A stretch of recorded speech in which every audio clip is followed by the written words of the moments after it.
Masalah perkotaan saat ini di Kota Palembang tidak sedikit dijadikan siwar jelang Pilkada serentak 2024.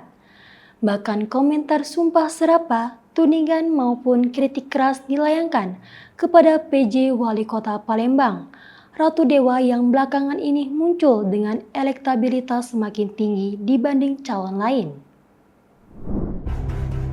Mulai dari bencana banjir yang dikaitkan dengan kinerja pemerintah, hingga musibah kecelakaan yang dianggap salahnya PJ Wali Kota Ratu Dewa.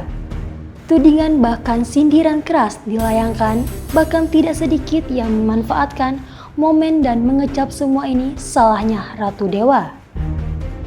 Dihubungi infosumsel.id, Ratu Dewa mengatakan dirinya tidak pernah memikirkan tentang dirinya yang dikritik bahkan dituding secara membabi buta. Dirinya hanya berupaya sekuat tenaga dan sebaik mungkin mendorong kebijakan agar bermanfaat bagi masyarakat.